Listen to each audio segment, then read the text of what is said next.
record to this computer. All right, good morning. Welcome to Mindset Monday with Liz and Tim. So, Liz, good morning again. Um, awesome, beautiful weekend. Awesome Monday. Yes. Ready to dive back into it, take control of the week. What are we talking about this week? This week we are talking about our comfort zone as the enemy.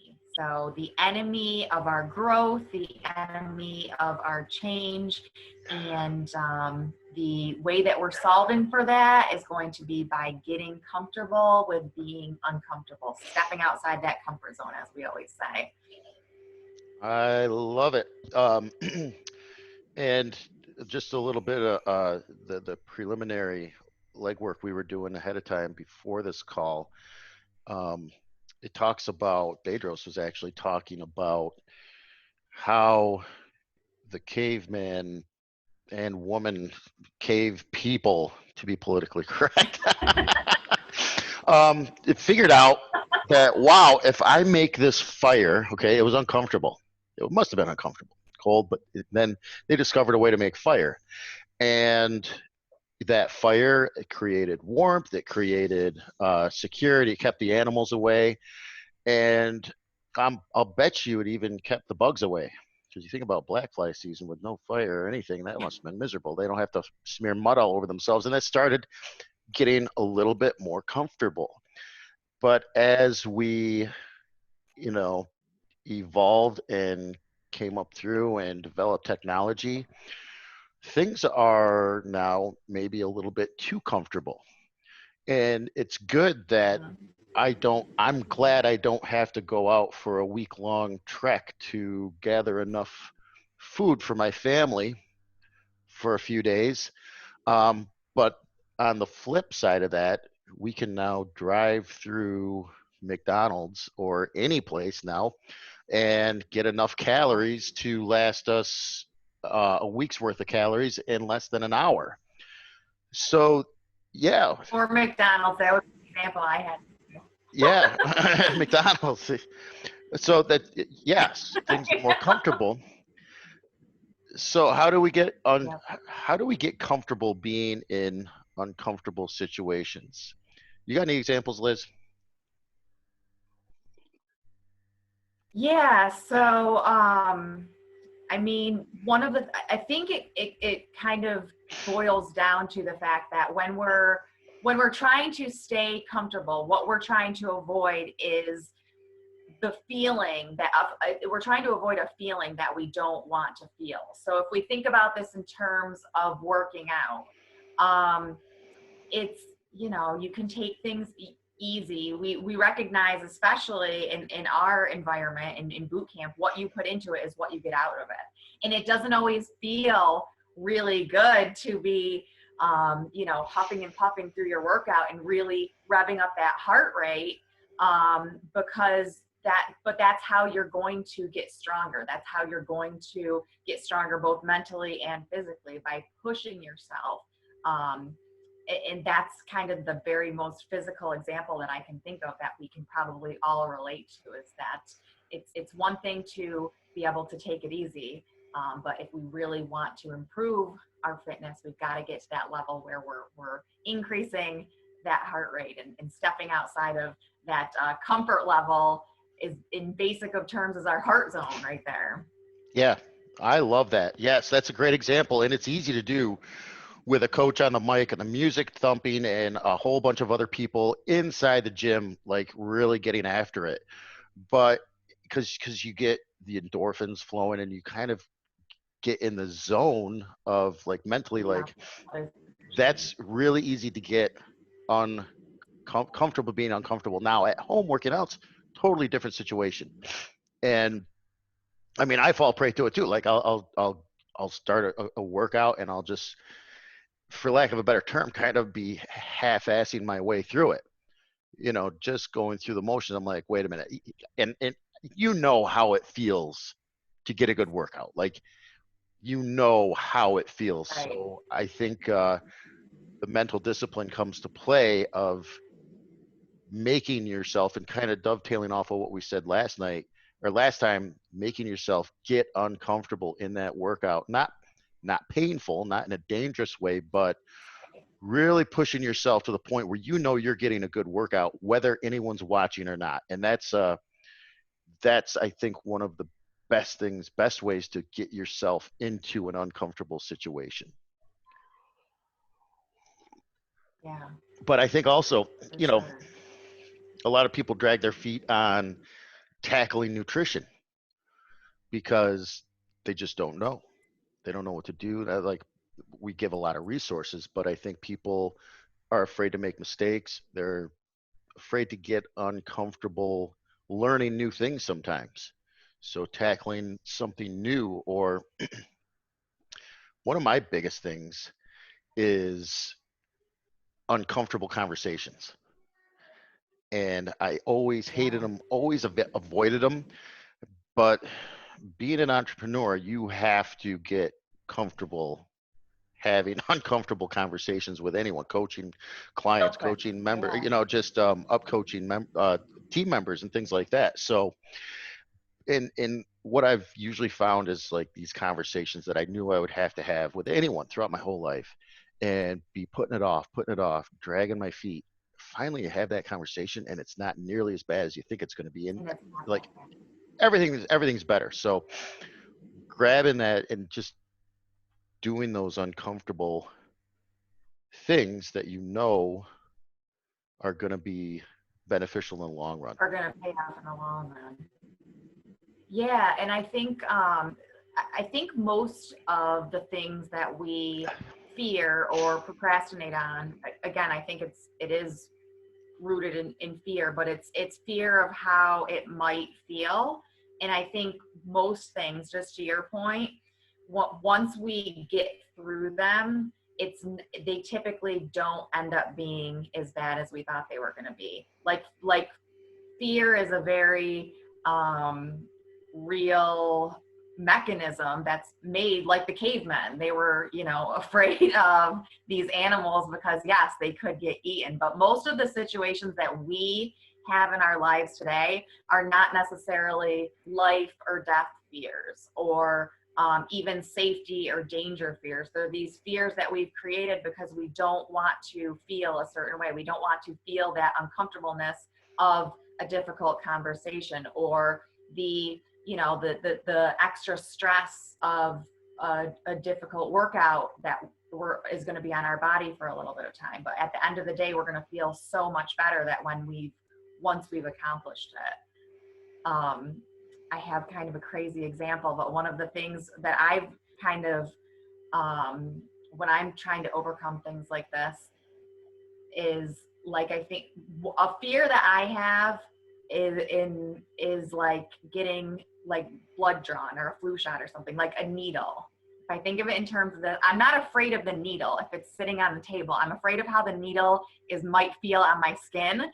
But usually I turn my head away and you're like, oh, it's over. And it didn't, at the end of the day, it didn't give me the outcome that I thought it might have. And I think, if for me, when I look at things through that lens of, usually it's not as bad as we make it out to seem like it's going to be, that kind of helps put it into some perspective.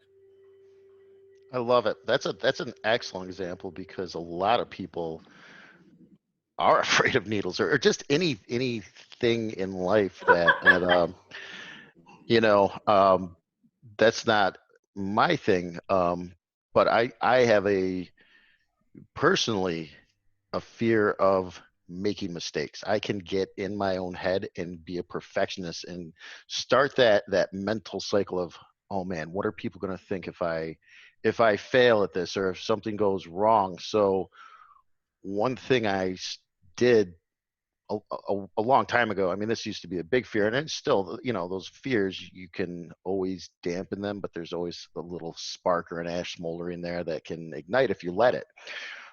So I just started doing things, Right. just put myself out there and trying new things, and facing that and making mistakes, and not detrimental or life-threatening mistake, but just started making mistakes. Sales, a career in sales, can really stretch you to a limit, and just making phone calls or picking up the phone and calling people, even if it's not perfect. And a lot of times you can't say the wrong thing to the right person. Sometimes you definitely can, but Mhm. um, just doing that and get in the mindset of, yeah, this whatever it is you're going to try. And I hear this a lot. I used to speak to colleges, specifically a lot of times to adult organizations of returning students, and there is a lot of fear with people in continuing their education in any format. Now, everyone thinks about college when they say continuing education, but there are tons of ways to continue education. And a lot of times the technology can be very intimidating. Um, the new formats or whatever it is can be very intimidating for people to, and what I say is just go into it with the mindset, yeah, that you might make a mistake. Something may not work out with this. Mhm. But guess what? You can reset, readjust, and it's not going to be the end of the world if something doesn't go exactly as you planned. Because we all lay out plans in our head. You know, we all have a way we think something should be, but it's not always, Right. rarely do things always work out exactly how you think they're going to. But from what I found, if you don't give up, they will work out. And with that being said, too, I think it goes right back to that if it doesn't work out, it's typically not going to be as bad as you probably are preparing yourself for it to be in your mind. It's typically not going to be life or death. It's typically not going to be the end of your career, the end of whatever you're going through. But we kind of just build it up to that level in our mind, kind of irrationally. Right.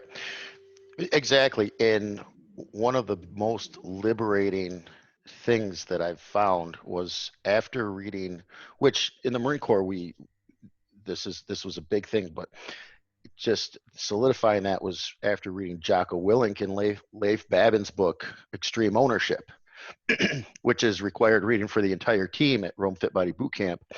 Um, if you make a mistake or something doesn't go right, own it.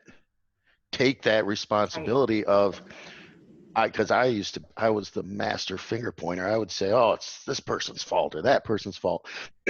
My life was the way it was because of me, because of the decisions that I chose to make leading up to that point. And every split second of your life is an opportunity to make a good decision. I say it every day in class, another day of good decisions in the books.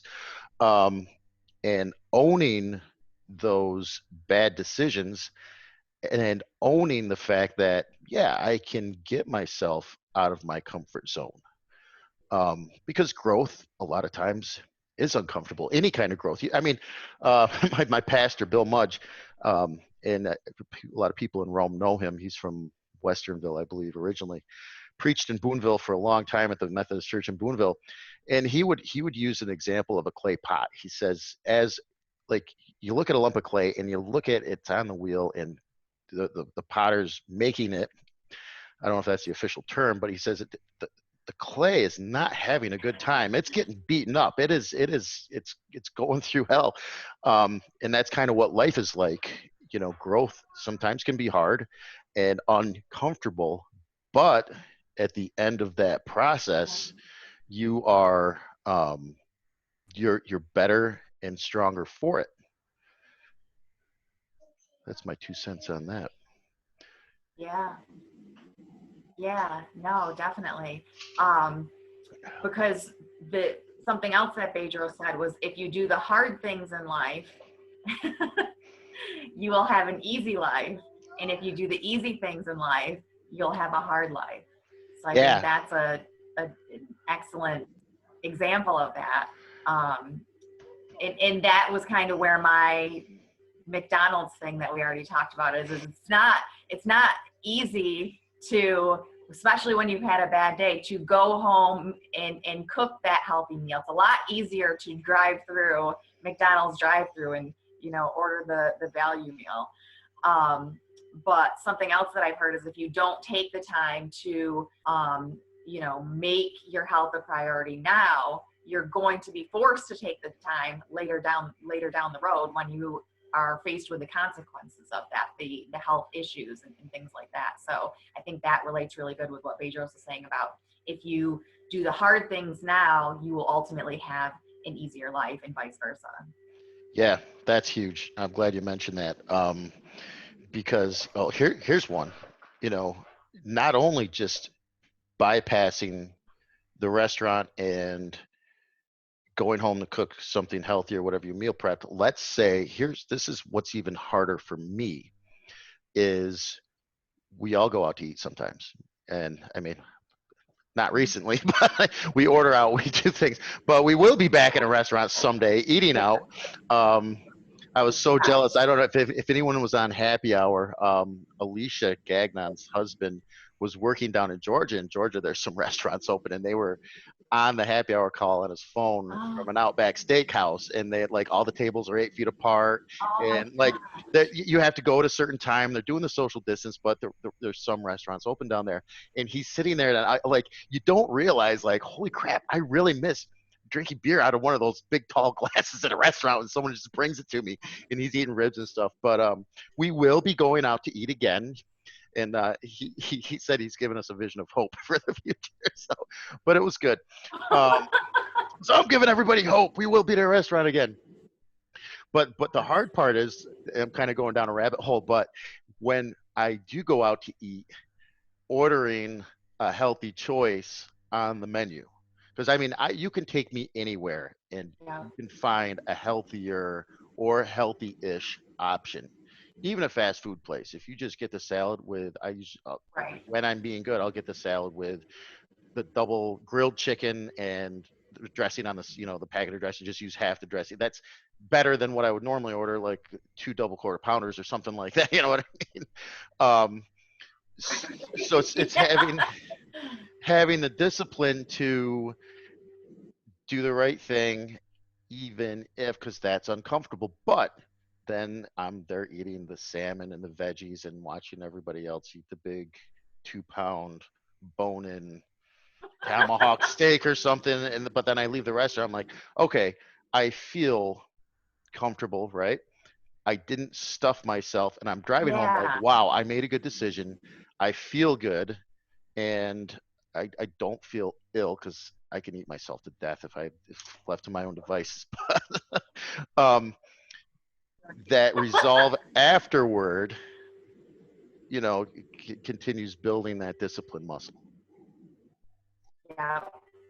The harder that we work for something, the more awesome we're going to feel about it in the end. That we know that we pushed through and took the path of more resistance over the path of least resistance will typically Yeah, get us that sense of gratitude there's versus a definitely sense of regret.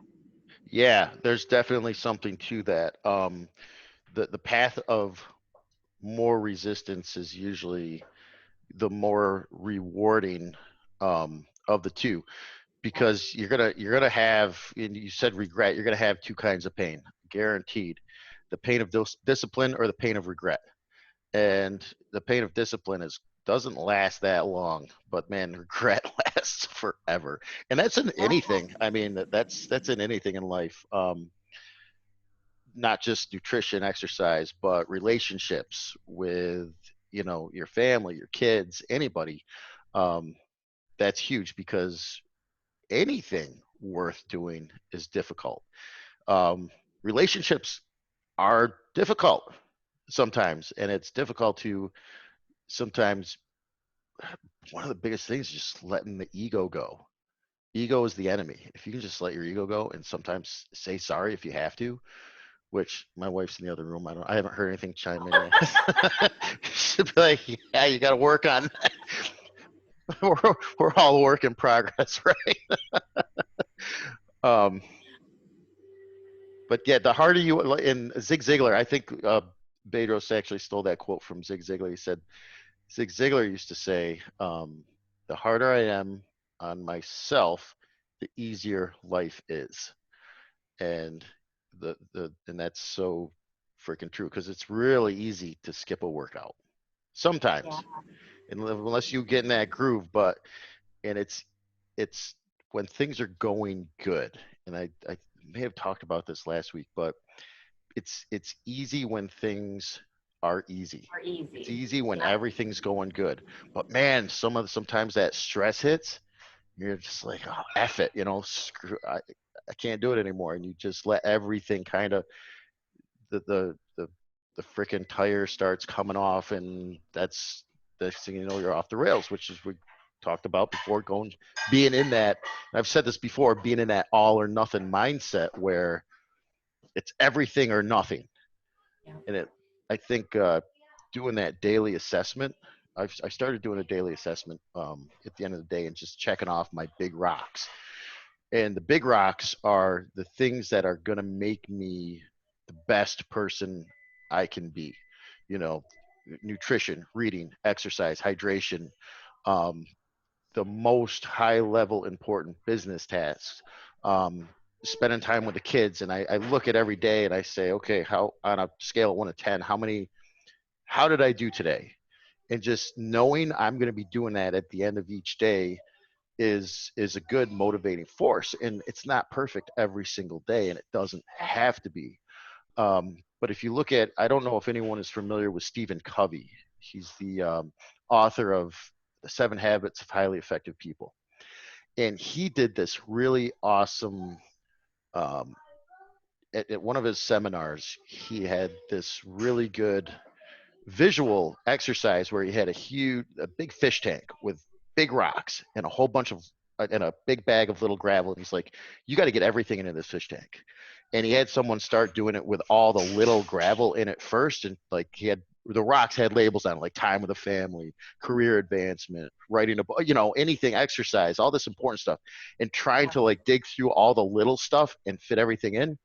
And then he went to another one that didn't have any gravel in it, but the bag of gravel was next to it. And you put all the big rocks in first, and then all of the gravel dumps in and fits in around the rocks. And I don't know if that's a very good fit, if anyone's getting this visual, but you put the big rocks in first, and all that little minutia, all that little like busyness stuff will naturally fit in around the big stuff.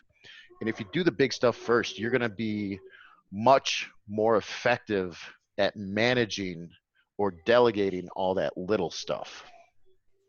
That makes sense.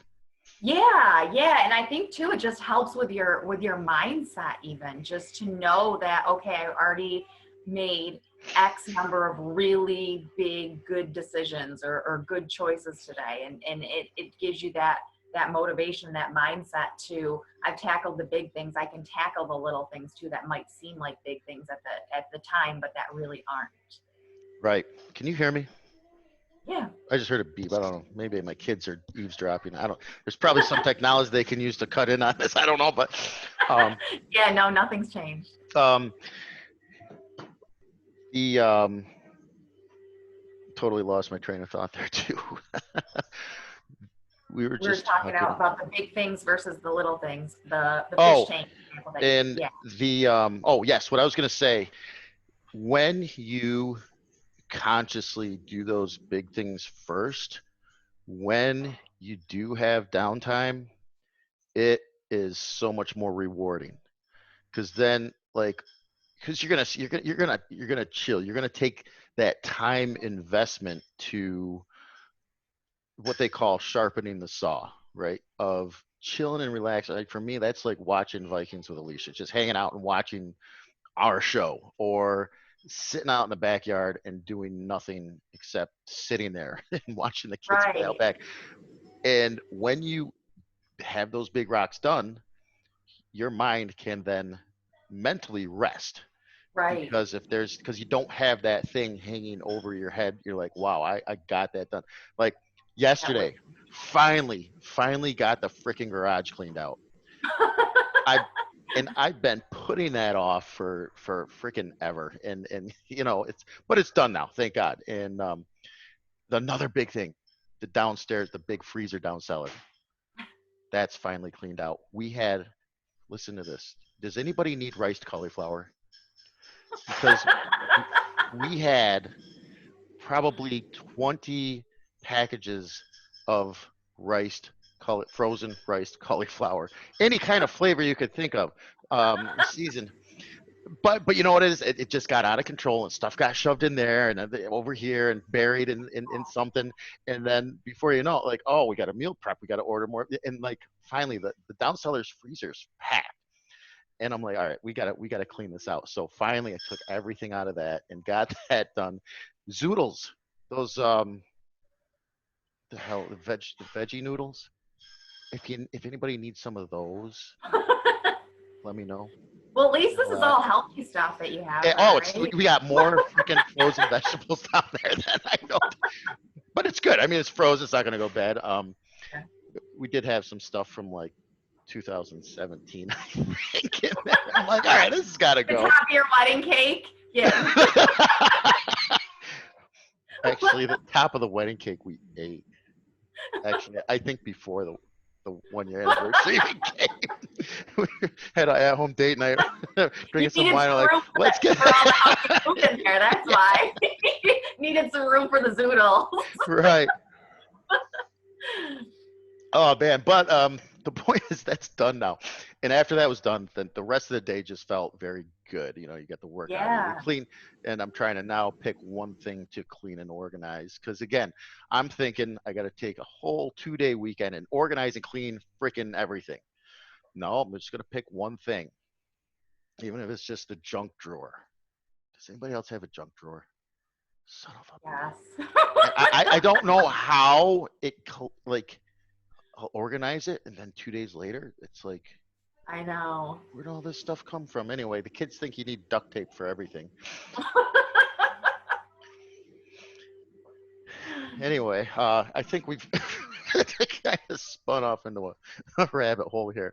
I think you guys are getting my point, though. Let's see here. Liz, am I forgetting anything? Now you guys know what my freezer life looks like. Yeah. um. No, I think we've covered a lot, and we've gone off on a lot of different routes here too. And I think I love how it's all kind of coming back full circle though, with all of, I think every week we've kind of added a piece along the way, but we can find a way to tie it all back. Like what you were talking about just then too was reminding me of talking about how the small changes add up to the big wins. It takes that big weight off of your shoulder, just doing one thing at a time. Like you said, cleaning out the junk drawer, cleaning out the freezer, cleaning out the basement. It's all these little things that add up to that um, great big win with ourselves. So Yeah, rewarding yourself too when you do something good. And I wouldn't recommend rewarding yourself negatively. Um, you know, I wouldn't say, oh, if I hit my nutrition goals all week long, I'm going to the Chinese buffet Saturday. You might want to say, oh, if I hit my nutrition goals, I'm going to buy myself a new workout shirt or sneakers or something that's going to reinforce that healthy lifestyle. Maybe a new piece of workout equipment for home or something like that.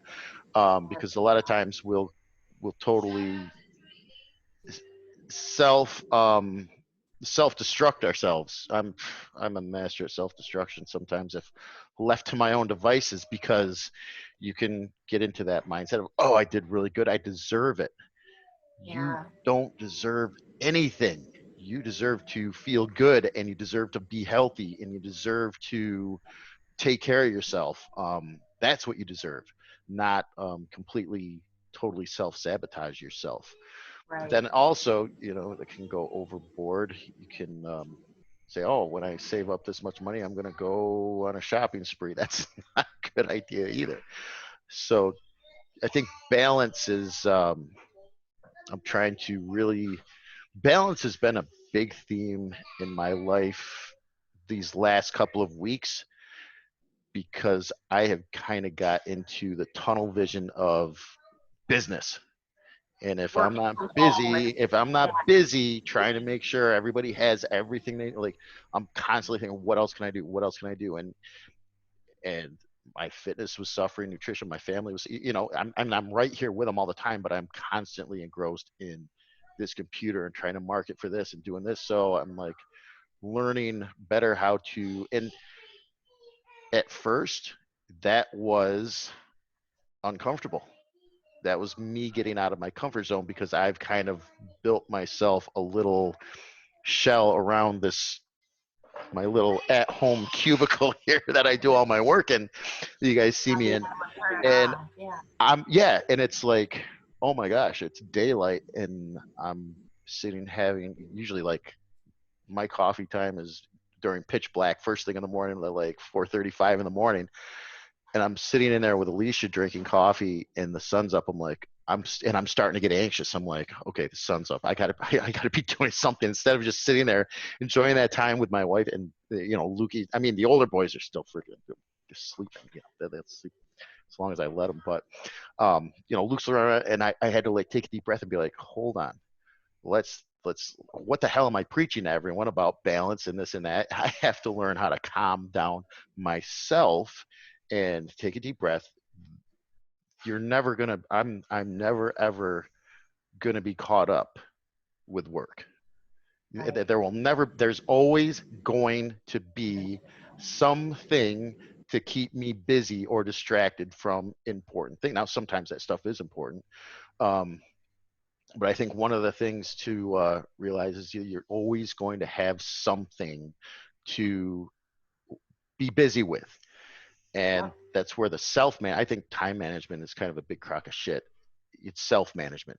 It's being Right. able to organize your work and your time in a coherent fashion so that you can get enough done and still leave time for those big rocks. What's your Yeah. thoughts on that, Liz? Yeah, absolutely. I think it goes back to something else that we Want a said coffee? before too about how it's never going to be the timing is never going to be perfect. You're never going to have all the information. You're never going to have the perfect time to take action. So it's just recognizing that um, you have to balance your priorities. Going back to exactly what you just said, finding that balance and um, making those differentiators as far as what's important and um, balancing all of the different things that are so important. Yeah. What do I love the analogies you use and the insight. How do you keep balance in your own life?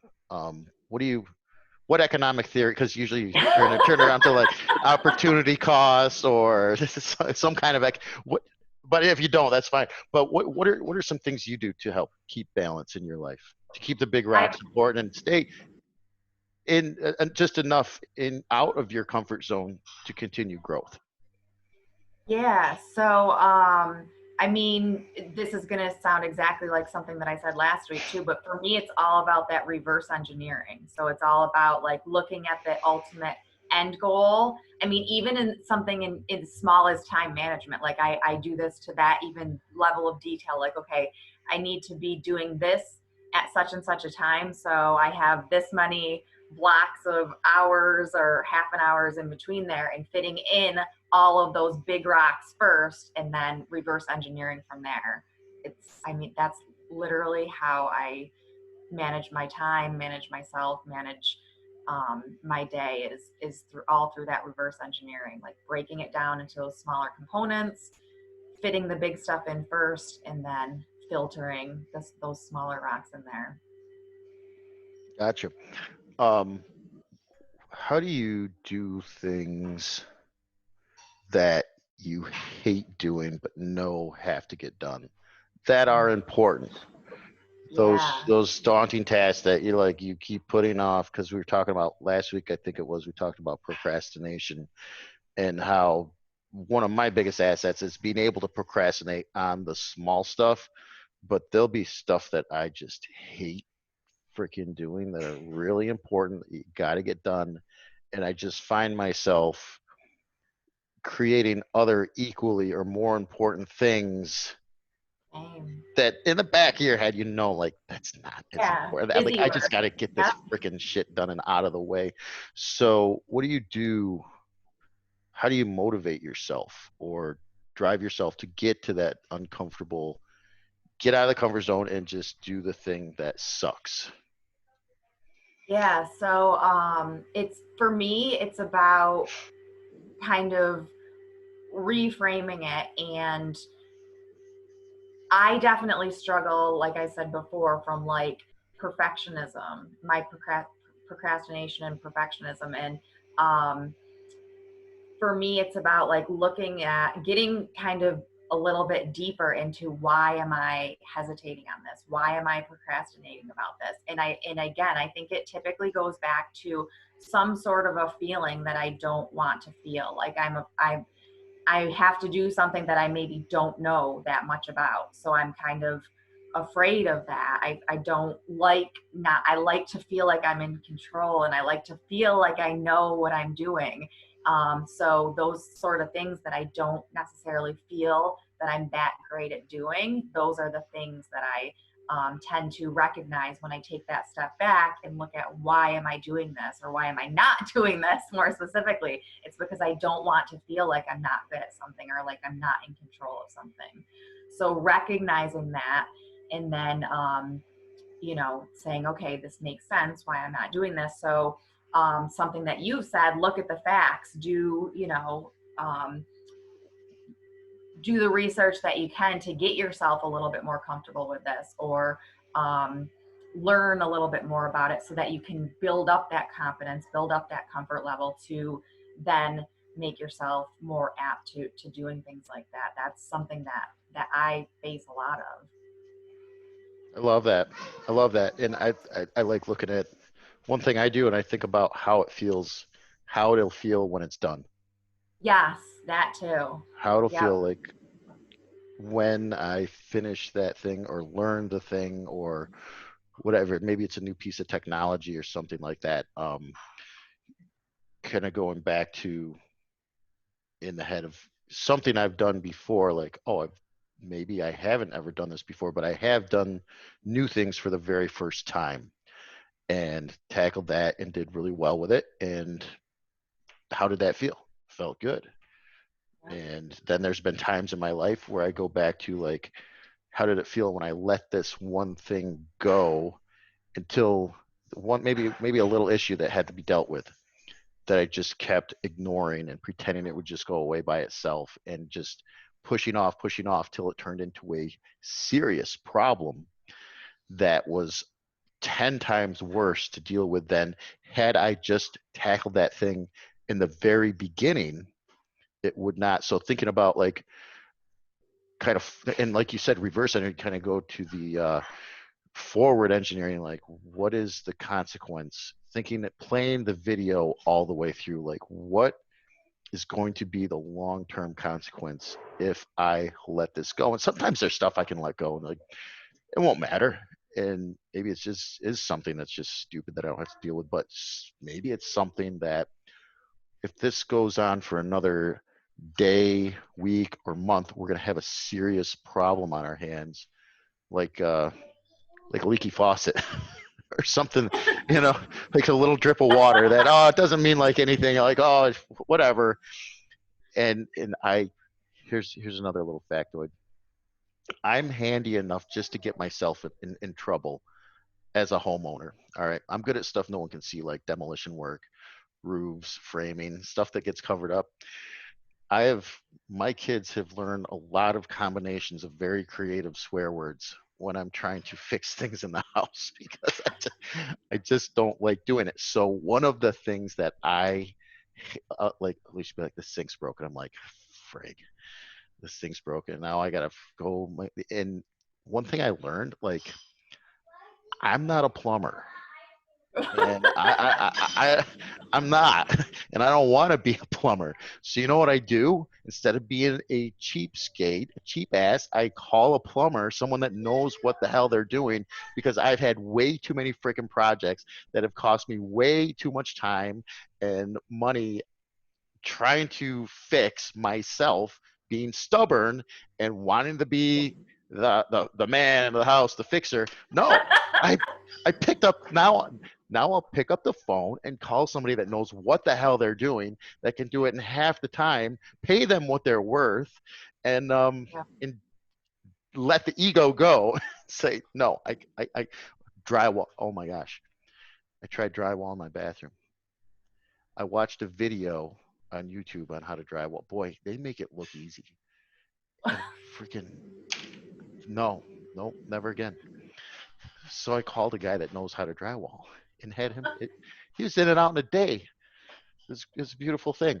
So a lot of times realizing what you're not good at and finding someone that Yeah. is and that can sometimes be taking you out of, I was like, oh, I gotta call some other guy to come take care of my house. I got tools, I should be able to do this myself. No, I should do what I'm good at, and that's like stuff like this, which I enjoy doing it. Hopefully I'm getting better at it. But stuff like this, stuff like marketing for the gym, stuff like member engagement, coaching the team up, like wasting time on things that I'm not good at and I don't have to be good at, because there are other people that have dedicated their life to it. Because what happens then is I try to fix the sink. All right.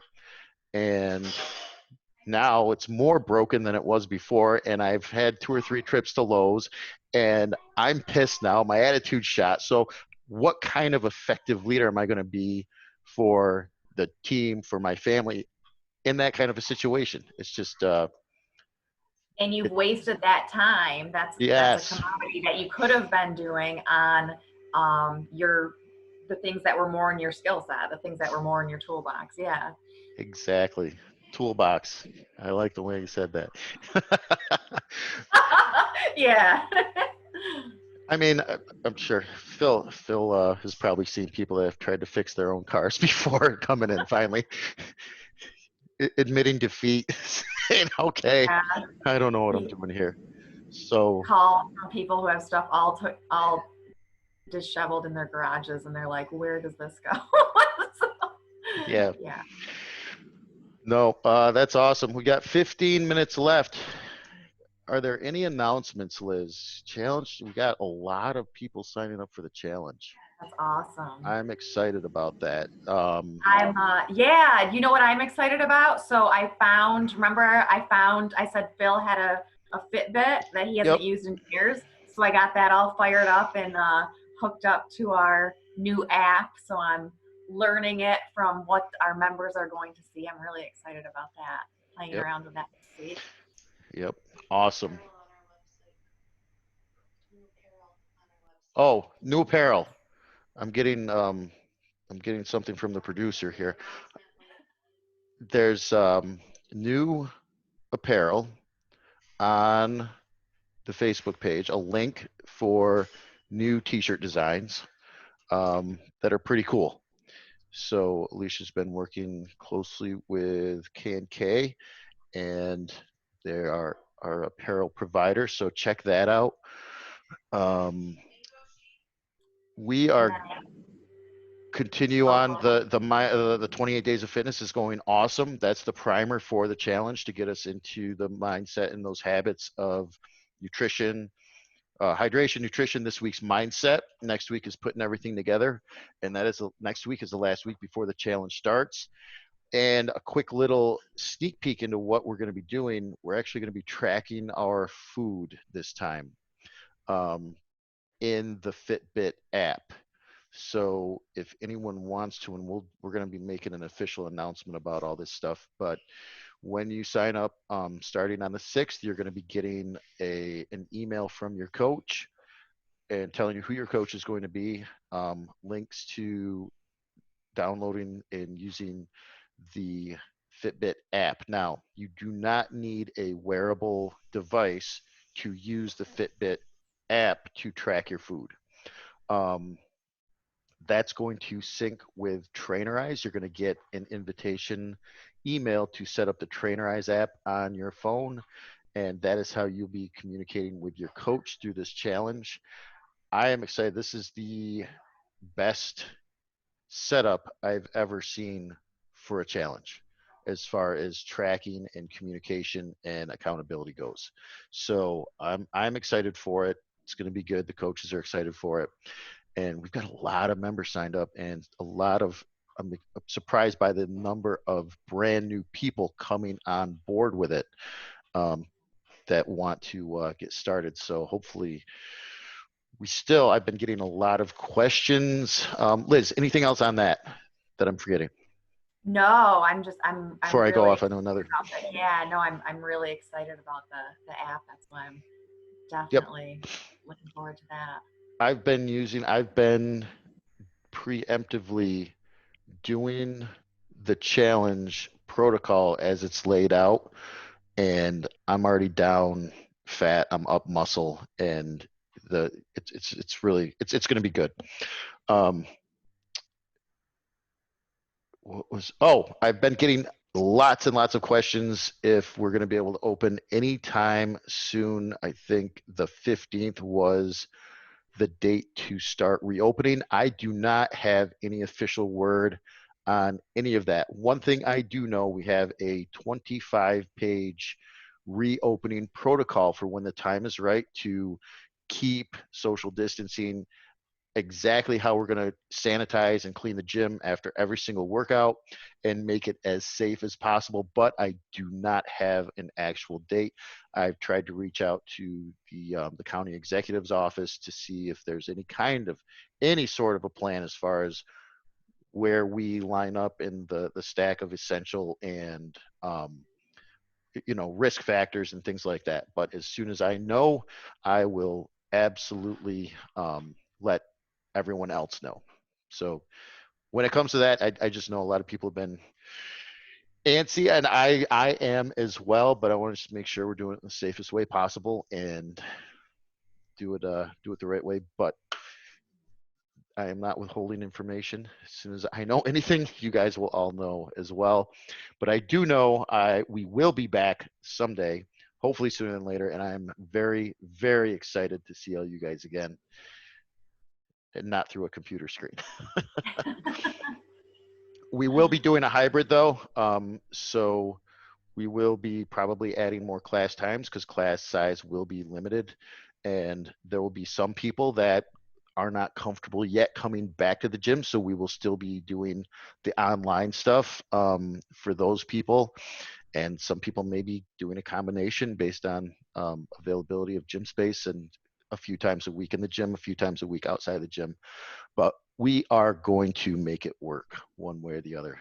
So that is, Like we always do. what's that? Just like we always do. Work with Yeah, what we have. that Yep. is it.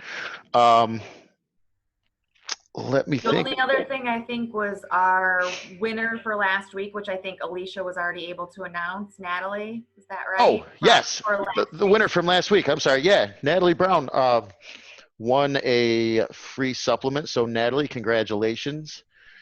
Let us know what you would like, and we will either hand deliver that. If you see a kid with a mask and gloves on running from a black vehicle to your house with a container of something, don't get nervous. It's just one of my kids that I'm making drop the stuff off for you. So we sanitize everything very well before we get it to your house. Um, Let me think. So congratulations, Natalie. Keep going. The engagement that I'm seeing is awesome. Um, Nice work, everybody, and people are still getting good results and getting after it. So that's what we're here for. If anybody needs anything from myself, or you have suggestions on anything you'd like to see us do with community engagement, with the workouts, we are open to suggestions and feedback. So that only makes us better. So don't think anybody's going to get butthurt or offended if you say, "Hey, what about this?" or "Do you think you do this?" or "This might make it a little better." That's what we're open to. Um, Liz, anything else? No, I think I loved the 8 station elimination this morning. It absolutely flew by. So I Was hope quick. everybody else felt like that too. Yeah, yeah, that was awesome. Good. Great workout this morning. Awesome. I have not worked out yet today because I'm waiting to for the boys. I'm gonna get them up pretty soon here, and we're gonna do a little jujitsu together. Gym class. Yeah, phys ed, but we started doing um, Brazilian jiu-jitsu through an online. Luckily, I have a wrestling background, so that's been and they love it. That's teaching them how to Oh wow. get comfortable in uncomfortable situations, and it's both of them. It's really surprising. So Norm Gagnon, Alicia's husband, actually turned me on to it. So we may actually, if we can get open, do like a kids summer camp um, for kids this summer. Again, everything's up in the air, but once we are open, we are definitely going to do a self-defense class for women. And that'll be like a Awesome. Saturday afternoon class, kind of like the kettlebell class was, no extra charge. Just come in and learn how to take care of yourself, because some of the stuff that I'm seeing like is it's really good stuff. Doesn't matter how big or strong or how much bigger the other person is. Um, there's really cool ways to defend yourself that are effective. So stay tuned for that. But other than that, glad you guys liked the workout this morning. Liz, keep kicking ass and taking names. And if anyone needs anything, just let us know. Yeah. I think we'll wrap it up there. Remember, get comfortable being in uncomfortable situations. Get Choose comfortable, choose the path of so you can have a comfortable life. do the hard stuff first, pick the big Right. rocks, and keep balance. My friends, it was awesome seeing you guys. Steph and Rachel, thank you for being on the call today. You guys have an awesome day. Liz, thanks so much. As always, this is the highlight of my week. Um, I hope people are getting value out of this. And if there's anything you guys would like to hear us um, talk about or address that you're struggling with or challenges, comment after I post this up on the Facebook page. Comment below and let us know if there's anything you'd like us to dive deeper into, because this is fun. We love doing it. All right, guys. Thanks. Have an awesome day, and You I too. will see you all soon. And I